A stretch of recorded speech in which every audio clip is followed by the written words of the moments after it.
저는 지금 이 기억다방의 주인이 되리라고는 상상조차 못했습니다. 제 이름은 강이슬이에요. 29, 꿈 많던 시절의 저는 지금 이 기억다방의 주인이 되리라고는 상상조차 못했습니다. 한때 촉망받던 디자이너였던 제가 바랜 사진 속의 그림처럼 느껴지곤 합니다. 굽이치는 시간 속에 저를 이 자리로 이끈 것은 오직 하나 사랑하는 동생 진아 때문이었죠. 이 작은 다방에서 끓어넘치는 커피 향만큼이나 제 삶은 한때 짙은 절망으로 가득했습니다. 하지만 오늘 다시 한번 제 삶의 매듭이 예고 없이 풀려나가는 것을 느낍니다. 지금 이 이야기 여러분의 가슴에도 작은 울림이 되기를 바랍니다. 29의 나이, 저는 세상이 마치 깨진 유리창처럼 위태롭게 보였습니다. 본래 화려한 런웨이를 꿈꾸던 디자이너 강이슬. 제 손에서 탄생한 스케치 하나하나가 현실의 옷감으로 재탄생하고 무대 위에서 빛을 발할 때면 세상 모든 것을 가진 기분이었죠. 졸업 작품전에서 교수님의 극찬을 받으며 네로라 하는 패션 하우스에서 저를 탐내는 이들이 줄을 이었습니다. 제 미래는 햇살 쏟아지는 유리온실처럼 빛나고 있었습니다. 하지만 그 빛은 너무도 허망하게 꺼져버렸습니다. 5년 전 22살 한창 아름답고 꿈 많던 제 여동생 진아에게 청천벽력 같은 사고가 닥쳤으니까요. 한겨울 빙판길 미끄럼 사고였습니다. 처음 응급실에서 들었던 의사의 목소리는 마치 멀리서 들려오는 종소리처럼 아득했습니다. 뇌출혈입니다. 최선을 다하겠습니다만 예후를 장담할 수 없습니다. 그 한마디는 제 삶을 산산조각 내기에 충분했습니다. 진아는 기적처럼 살아났지만 그 후유증은 제 남은 인생을 통째로 바꿔놓았습니다. 진아는 사고 이전의 진아가 아니었습니다. 기억은 마치 테이프가 끊어진 것처럼 띄엄띄엄했고 활달하고 명랑했던 모습은 온데간데 없이 사라졌습니다. 작은 소리에도 깜짝 놀라 비명을 지르거나 낯선 사람의 인기척에도 온몸을 웅크린 채 경기를 일으키곤 했습니다. 가장 가슴 아팠던 것은 밤마다 잠꼬대처럼 흐느끼며 언니, 나, 누구지? 하고 묻던 진아의 공허한 목소리였습니다. 그 울음에 저는 매일 밤 가슴을 저미며 무릎을 꿇었습니다. 차라리 내가 대신 아팠더라면. 수많은 밤을 그렇게 지새우며 저는 결국 제 오랜 꿈을 스스로 깨부쉈습니다. 동생 곁을 지켜야 했습니다. 빛나던 스케치북과 화려한 패브릭 대신 저는 진아의 곁을 지키는 그림자가 되기로 했습니다. 그렇게 저는 작은 동네의 시니어 커뮤니티 센터 기억다방을 물려받게 되었습니다. 이곳은 돌아가신 박 여사님의 유산이었습니다. 젊은 시절 제가 유일하게 마음을 터놓았던 박 여사님은 제가 진아 때문에 좌절하고 있을 때 세상에 쓸모없는 상처는 없단다. 그 상처가 다른 사람에게는 약이 될 수도 있지라는 따뜻한 위로와 함께 이곳을 제게 맡기셨습니다. 기억다방은 어르신들이 모여 차 한 잔으로 추억을 나누는 평범한 공간이었지만 저와 진아에게는 세상의 날카로운 시선과 아픔으로부터 숨을 수 있는 유일한 피난처가 되었습니다. 다방 한켠에는 진아가 사고 전에 즐겨 그리던 야생화 그림이 바래진 채 걸려 있습니다. 그 그림을 볼 때마다 제 가슴은 미어집니다. 저는 매일 아침 박 여사님께 배운 할머니의 메밀 호두과자 레시피로 반죽을 하고 고소하고 달콤한 냄새가 다방을 가득 채울 때면 진아의 다친 마음에도 이 온기가 닿기를 간절히 기도했습니다. 언제쯤 진아의 얼어붙은 시간이 다시 흐를까? 저 그림처럼 다시 활짝 웃을 수 있을까? 이 걱정은 제 꺾인 꿈보다 더 깊게 저의 마음을 짓눌렀습니다. 이따금씩 다방 문을 열고 들어서는 낯선 손님들을 보면 저도 모르게 진아를 먼저 살핍니다. 혹시 진아에게 상처가 될까? 예민해진 그녀가 다시 움츠러들까? 늘 노심초사했습니다. 저는 진아의 상처가 제가 겪었던 꿈의 좌절보다 훨씬 더 크다는 것을 알았으니까요. 어쩌면 제 삶의 모든 시련과 고통은 이 연약한 진아를 지키기 위한 일종의 훈련이었는지도 모른다는 생각이 들었습니다. 이 작고 낡은 다방에서 제 모든 시간과 마음을 진아에게 바치는 것이 저의 유일한 삶의 이유가 되었습니다. 그렇게 겨울이 깊어가던 어느 날, 낡은 창문 틈새로 스며드는 찬 바람처럼 예기치 못한 작은 그림자 하나가 기억다방의 문을 두드릴 줄은 저는 그때까지 꿈에도 알지 못했습니다. 과연 그 작은 그림자는 멈춰버린 진아의 시간과 잊혀진 저의 꿈을 다시 매듭지을 수 있을까요? 아니면 또 다른 깊은 상처만을 남길까요? 오늘은 유난히 비가 많이 내리는 날이었습니다. 낡은 창문 너머로 뚝뚝 떨어지는 빗소리는 다방 밖 세상이 온통 회색빛으로 물든 것처럼 제 마음속 깊은 곳도 가라앉아 있었죠. 진아는 비가 오거나 궂은 날씨에 특히 예민해지는 편이라 저는 온 신경을 곤두세우고 있었습니다. 혹시 작은 소음에도 놀라지 않을까, 눅눅한 공기에 기분이 가라앉을까봐 계속해서 진아의 방 쪽을 살피곤 했죠. 제 삶은 이미 오래전부터 진아의 컨디션에 맞춰 흘러가고 있었으니까요. 그때였죠. 딸랑 다방 문을 여는 경쾌한 종소리에도 불구하고 제 안의 긴장감은 더욱 고조되었습니다. 혹시 진아에게 방해가 되는 손님일까 봐요. 고개를 돌려보니 비에 흠뻑 젖은 김 실장님이라는 중년 신사가 짙은 남색 정장을 입고 푹 파묻힌 작은 아이의 손을 잡고 있었습니다. 아이는 세상 모든 것을 피하려는 듯 고개를 푹 숙인 채였고 그 작은 어깨는 무언가에 짓눌린 듯 축 처져 있었습니다. 딱 봐도 채 9살도 되어 보이지 않았습니다. 이슬 씨, 죄송합니다. 하필 이런 날에. 김 실장님은 난감한 얼굴로 아이를 감싸듯 다방 안으로 들어서며 저에게 다가왔습니다.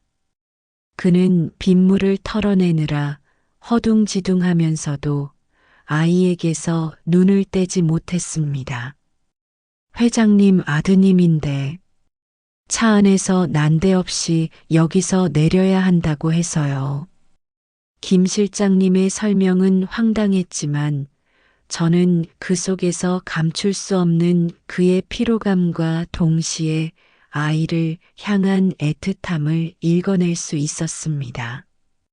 국제 변호사인 부모님을 따라 해외 생활을 오래 했다는 설명을 들었지만 제 눈에 들어온 것은 아이의 명품 우비가 아니었습니다.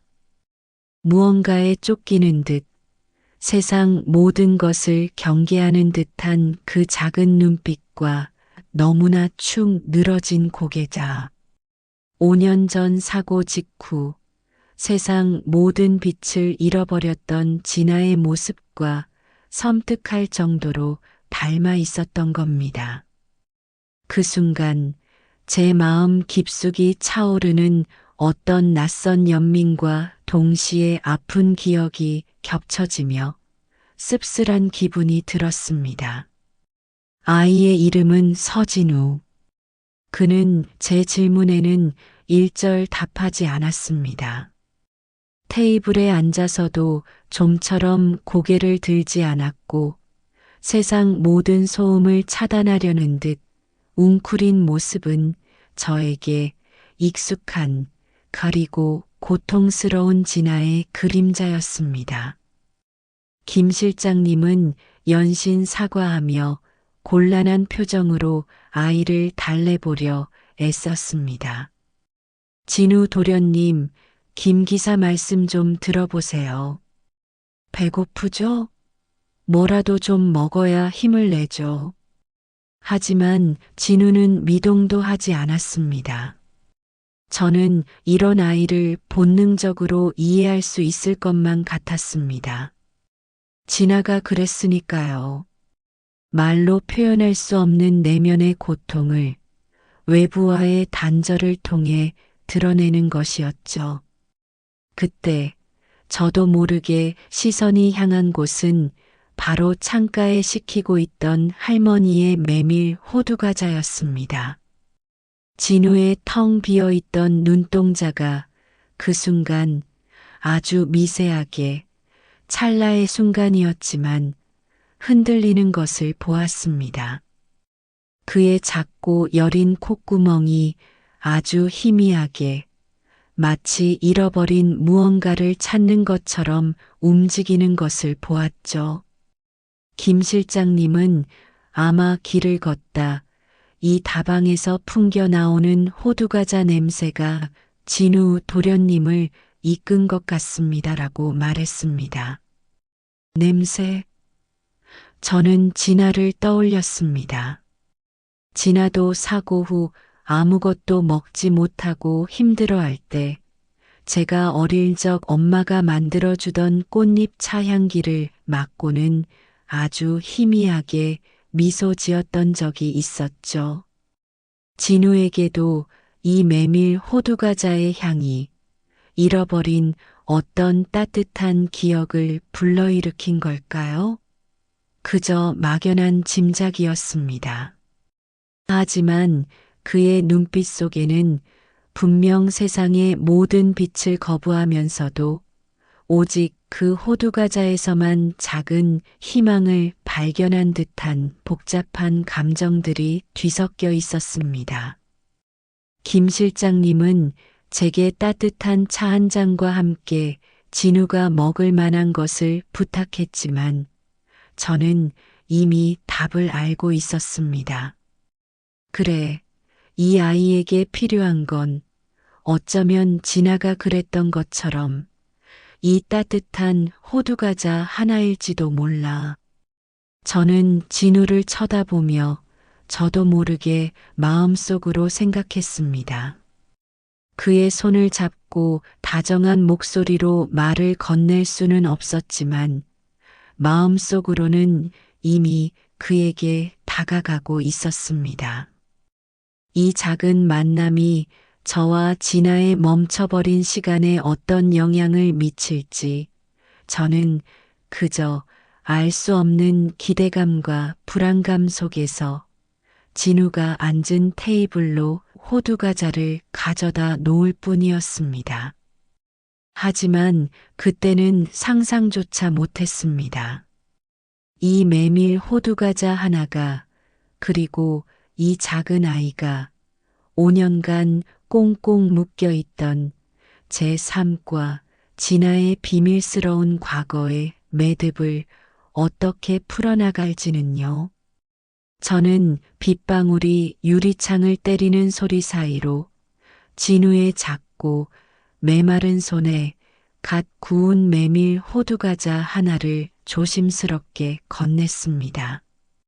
따뜻한 온기가 아이의 손바닥에 닿자 진우의 굳어있던 눈빛이 아주 미세하게 흔들리는 것을 저는 놓치지 않았습니다. 혹시나 거부할까봐 숨죽이며 지켜보는데 진우는 마치 뜨거운 불덩이라도 잡은 듯 손을 움찔하더니 이내 호두과자를 입가로 가져갔습니다. 그리곤 아주 조심스럽게 새 한 마리가 먹이를 쪼듯이 작게 한 입 베어 물었습니다. 그 순간이었습니다.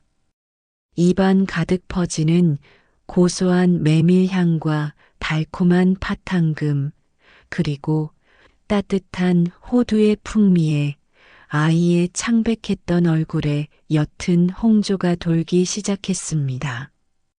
텅 비어 있던 진우의 눈이 동그랗게 커지더니 아주 희미하게, 정말 알아채기 힘들 정도로 그의 굳게 닫혀있던 입가에 작은 미소가 번지는 것을 저는 보았습니다.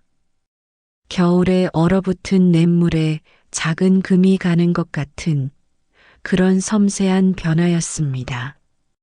옆에서 지켜보던 김 실장님은 그 광경의 놀라움과 감격이 뒤섞인 표정으로 저를 번갈아 바라봤습니다. 어머니, 제가 도련님을 모신 지 수년 만에 이렇게 맛있게 드시는 모습은 처음입니다. 김 실장님은 떨리는 목소리로 중얼거렸습니다. 진우는 말없이 연달아 호두과자 2개를 더 먹어치웠습니다. 한 번에 3개. 그건 분명 기적이었습니다. 아이의 눈은 더 이상 경계심으로 가득 차 있지 않았습니다. 대신 작은 희망의 불빛이 아른거리는 듯 했습니다. 저는 이 작은 아이가 호두과자 하나로 잠시나마 세상의 모든 외로움을 잊고 순수한 온기를 느끼는 것을 보며 왠지 모를 가슴 뭉클함을 느꼈습니다. 어쩌면 이 다방의 온기가, 내가 만든 호두과자의 온기가 진우의 작은 마음을 녹일 수 있을지도 모른다는 희망 같은 것이 제 마음속에 피어나는 순간이었습니다. 그건 진아를 처음 이곳에 데려왔을 때와 비슷한 감정이었습니다. 약자에게 향하는 제 본능적인 연민이기도 했죠. 놀랍게도 진우는 거짓말처럼 다음 날도, 그리고 그 다음 날도 기억다방을 찾아왔습니다. 매일 오후 학교가 파하면 김 실장님의 손을 잡고 와서는 제 호두과자를 3개씩 먹고 돌아갔습니다.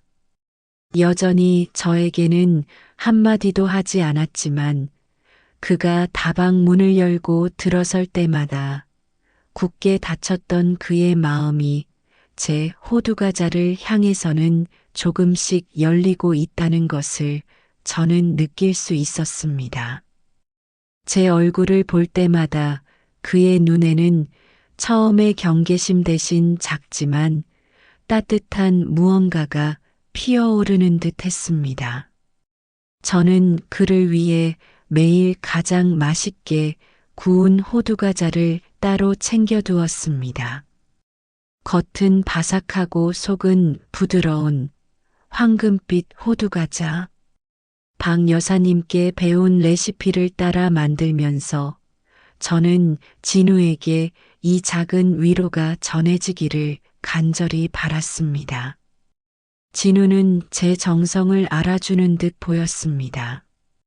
언젠가부터 다방 안으로 들어서면 자연스럽게 저에게로 시선이 향했고 그 시선 속에는 알 수 없는 친근함이 담겨 있었습니다. 그렇게 우리는 말없이 서로에게 따뜻한 온기를 주고받는 사이가 되어갔습니다. 저와 진아가 그랬던 것처럼 이 세상 어딘가에는 서로의 온기가 절실한 사람들이 이렇게나 많다는 것을 진우를 보며 다시금 깨달았습니다. 저는 매일 진우를 기다렸습니다. 그 작은 아이가 호두과자를 먹는 모습에서 저의 희생과 고통에 대한 작은 보상이라도 받는 듯한 착각마저 들었습니다. 그는 제게 멈춰버린 삶 속에서 새로운 희망을 찾아주는 작은 등대 같았습니다.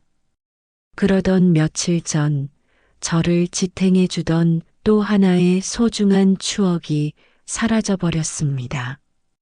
박 여사님께서 손수 떠서 선물해 주신 제 아끼는 털실 목도리가 아무리 찾아도 보이지 않는 것이었습니다. 이곳저곳 다방 안을 뒤져봤지만 찾을 수 없었습니다. 어디에 떨어뜨린 걸까?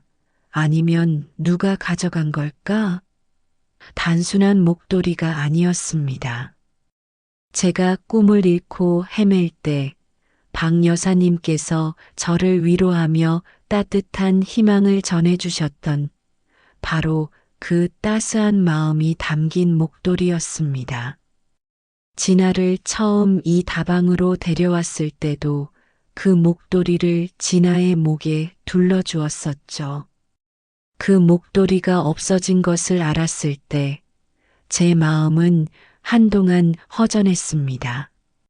박 여사님과의 소중한 추억, 그리고 진아와의 따뜻한 기억까지도 함께 사라진 것만 같았습니다. 그렇게 며칠이 흘러 저는 그날도 진우를 기다리며 호두과자를 굽고 있었습니다. 다방 안은 평화로웠지만 제 마음 한구석에는 목도리에 대한 아쉬움과 묘한 불안감이 여전히 남아 있었죠. 오후 2시가 조금 넘어 다방 문이 열렸습니다. 익숙한 김 실장님과 진우의 모습. 그런데 진우가 자리에 앉기도 전에 제 눈은 그 작은 아이의 목에 둘러진 물건에 멈춰 섰습니다. 옅은 회색빛의 올이 조금 풀린 낡은 털실 목도리. 설마 했던 그 목도리가 바로 제가 애타게 찾던 그 목도리였습니다. 제 손은 나도 모르게 덜덜 떨리기 시작했습니다. 진우는 어떻게, 그리고 왜 이 목도리를 가지고 있는 걸까요? 이 낡은 목도리 하나가 이 작고 연약한 아이와 진아의 잊힌 과거 사이에 어떤 끔찍한 진실의 매듭을 이어주고 있는 것은 아닐까요? 제 손은 저도 모르게 덜덜 떨리기 시작했습니다. 진우의 목에 둘러진 그 낡은 회색 털실 목도리. 틀림없이 박 여사님께서 제게 손수 떠주셨던, 제 삶의 중요한 순간마다 저와 함께했던 바로 그 목도리였습니다. 내가 애타게 찾던 그 목도리가 왜 진우에게 있는 걸까? 수많은 의문이 머릿속을 맴돌았지만 저는 아이를 불안하게 할까봐 애써 표정 관리를 했습니다. 이 작은 아이에게 제가 가진 혼란을 보여주고 싶지 않았으니까요. 그저 무심한 척 진우에게 호두과자가 담긴 접시를 내밀 뿐이었습니다. 하지만 진우는 평소처럼 바로 호두과자를 집지 않았습니다. 대신 작은 손가락으로 목도리 끝을 만지작거리더니 저를 한번 올려다보고는 다시 고개를 푹 숙였습니다. 그 짧은 순간 스친 아이의 눈빛에서 저는 묘한 불안감과 동시에 어떤 간절함 같은 것을 읽어냈습니다. 마치 그 목도리가 아이에게 무언가 소중한 의미를 가지고 있다는 듯이요. 저는 애써 미소를 지어 보였습니다. 진우야, 오늘 호두과자 더 맛있게 구워졌어. 어서 먹어. 그제야 진우는 조심스럽게 호두과자를 한 입 베어 물었습니다. 그의 작은 목에 둘러진 목도리는 마치 진우의 일부처럼 아이의 마른 어깨를 따뜻하게 감싸고 있었습니다. 저는 그 모습을 보며 마음속으로 물었습니다. 진우야, 넌 대체 누구니? 그리고 이 목도리에 깃든 비밀은 무엇이니? 그날 오후 김 실장님은 평소보다 훨씬 더 침통한 표정이었습니다. 진우가 호두과자를 다 먹자마자 그는 제게 조심스럽게 다가와 떨리는 목소리로 부탁했습니다. 이슬 씨, 죄송하지만 제가 잠시 이 아이를 부탁할 수 있을까요? 오늘 밤 회장님이 해외 출장을 가시는데 진우가 평소보다 많이 불안해하는 것 같습니다. 제가 도저히 혼자 감당이 안 돼서요. 김 실장님의 얼굴에는 깊은 근심과 불안이 역력했습니다.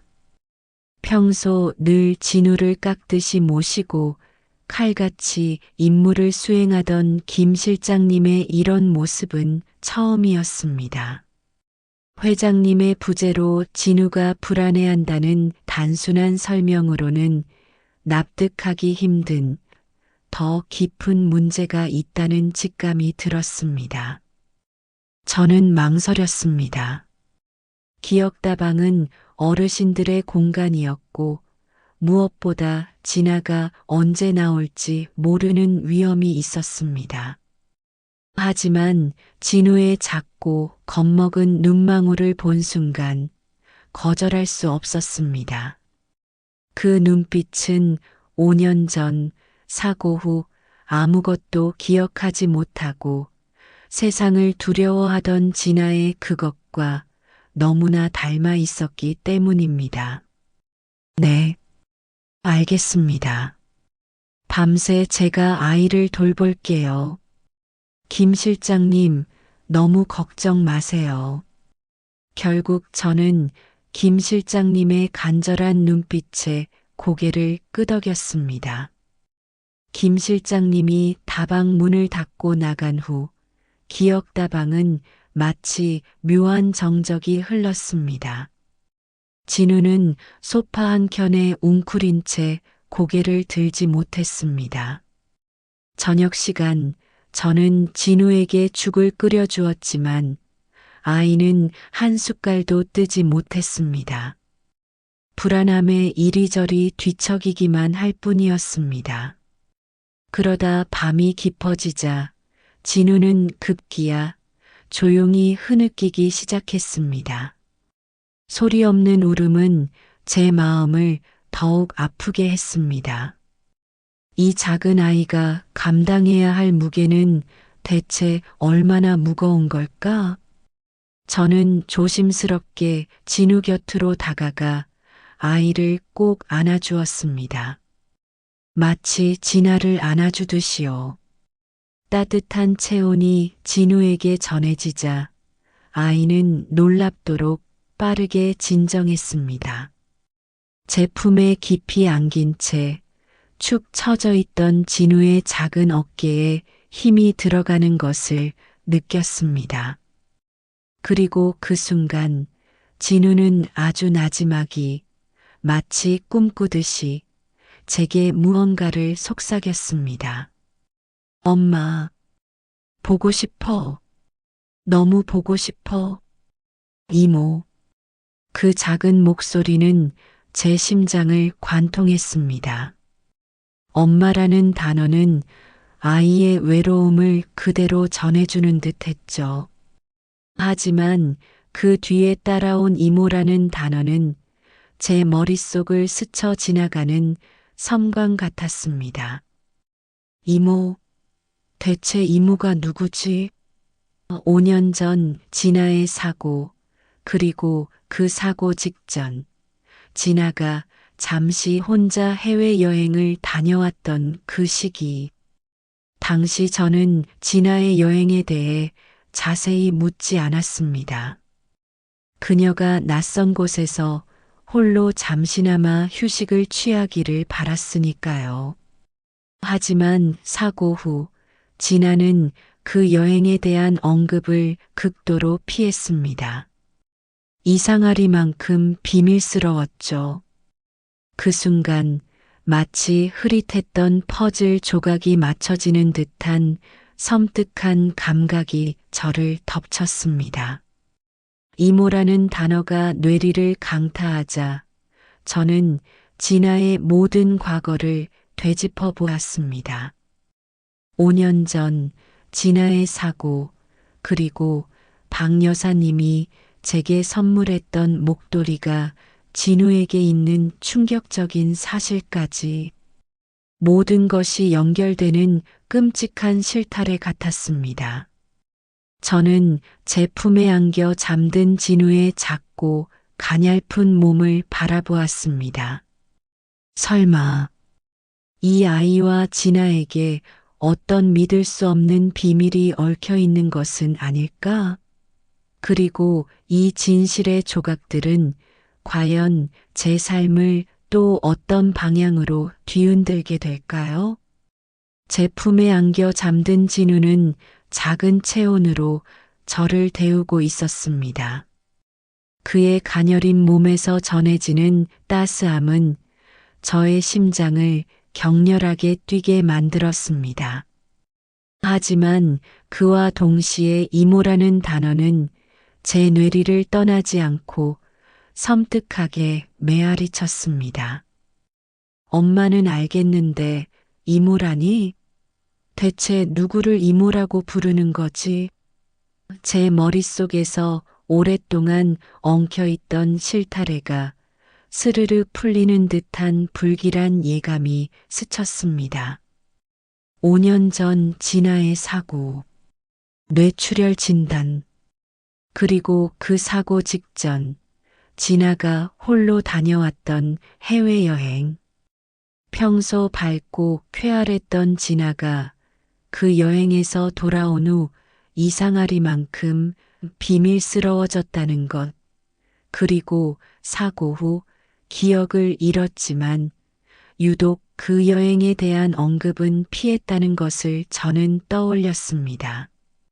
모든 것이 갑자기 명확해지는 동시에 너무나 잔인한 진실이 제 눈앞에 펼쳐지는 듯 했습니다.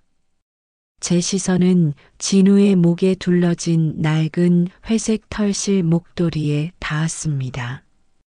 그 목도리는 박 여사님께서 제게 손수 떠주신 것이었습니다.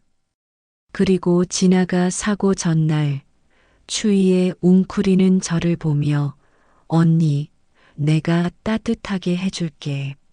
라며 가져가서 잠시 자신의 목에 둘러주었던 것이었습니다. 당시 진아는 저를 위로해 주려고 그렇게 했을 뿐이었죠. 그런데 왜 그 목도리가 지금 진우의 목에 감겨 있는 걸까요? 왜 그토록 아끼던 목도리가 제 손을 떠나 엉뚱한 아이의 품에 안겨 있는 걸까요? 모든 퍼즐 조각이 섬광처럼 맞춰졌습니다.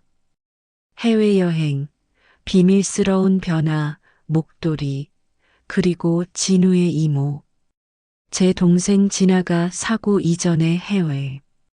상상도 못할 어떤 매듭을 짓고 돌아왔고 진우가 바로 그 매듭의 흔적이라는 것. 그리고 진우의 부모님이 제가 알던 회장님 부부가 아니라는 것.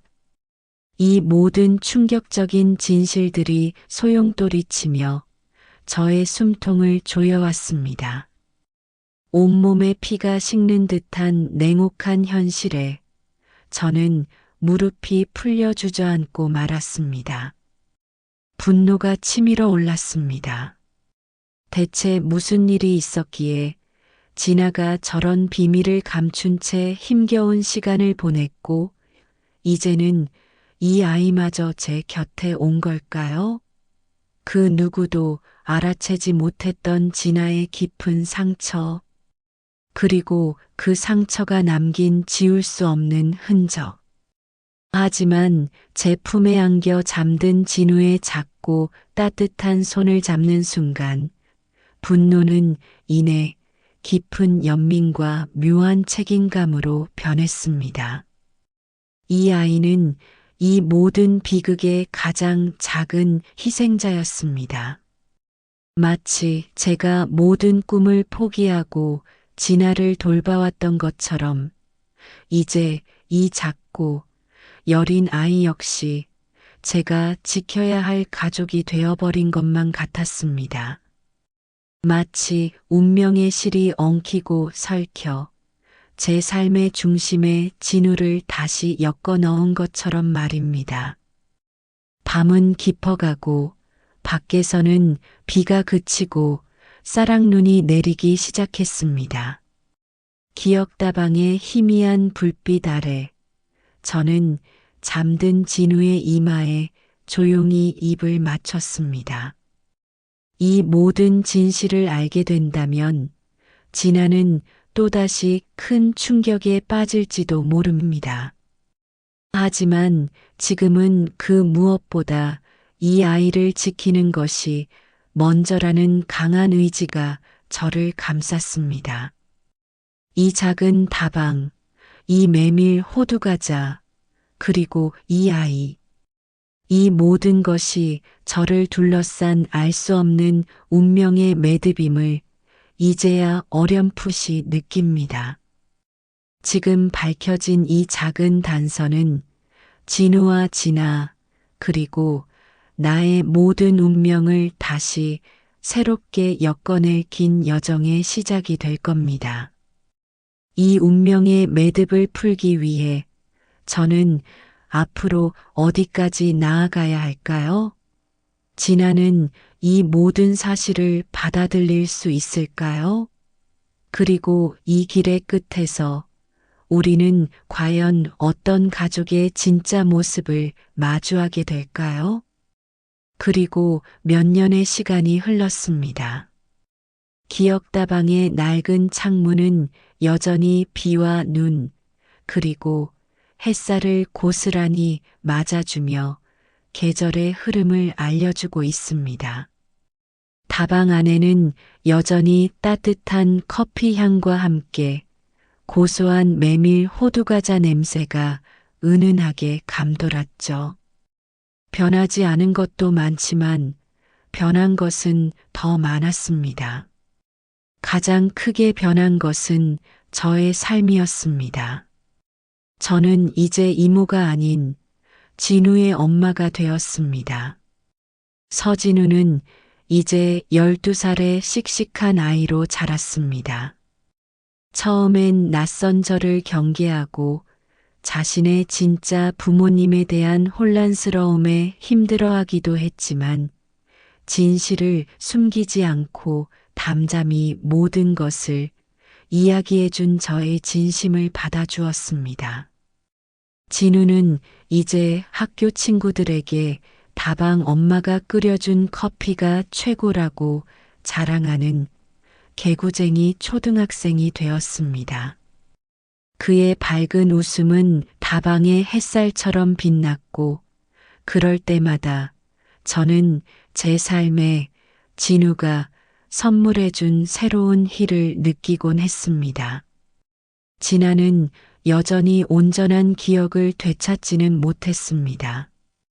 하지만 기억다방은 그녀에게 단순한 피난처가 아니었습니다. 진우가 진아 곁을 맴돌며 엄마라고 부르거나 진아가 어렴풋이 진우의 이름을 불러줄 때면 그들의 눈빛에는 묘한 교감이 흐르곤 했습니다. 때때로 진아는 그림을 그리곤 했는데 그 그림 속에는 언제나 작은 아이의 손을 잡은 채 웃고 있는 여인의 모습이 담겨 있었습니다. 다쳤던 진아의 마음에 조금씩 따뜻한 바람이 스며드는 것을 느꼈습니다. 완벽하게는 아니지만 진아는 진우를 통해 세상과 그리고 스스로와 다시 소통하는 법을 배워가고 있었습니다. 저는 그저 그들을 지켜보고 기다려줄 뿐이었습니다. 기억다방은 이제 단순히 어르신들의 사랑방을 넘어 제게는 새로운 가족을 맺어준 인생의 가장 소중한 매듭 같은 공간이 되었습니다. 저는 디자이너라는 화려한 꿈을 이뤘지만 그 대신 한 아이의 엄마가 되었고 깨졌던 동생의 마음을 다시 이어붙이는 희망의 실을 쥐게 되었습니다. 희생과 연민으로 시작된 이 모든 과정 속에서 저는 진정한 사랑의 의미를 알게 되었습니다. 창밖으로 눈이 내립니다. 하얀 눈송이들이 땅을 덮으며 새로운 시작을 알리듯 저희의 시간도 이제 다시 흐르고 있습니다. 이 길의 끝에서 우리가 어떤 그림을 완성하게 될지는 알 수 없습니다. 하지만 한 가지 확실한 것은 깨진 조각들이 모여 더 아름다운 무늬를 이루듯 우리 가족은 아픔과 상처 위에서 더욱 단단한 사랑의 매듭을 지어가리라는 믿음입니다. 이 겨울 기억다방의 온기 속에서 우리는 그렇게 서로를 채워가며 살아갑니다. 여러분에게 가족이라는 이름은 어떤 의미인가요? 그리고 여러분의 기억다방은 어떤 이야기들을 품고 있나요?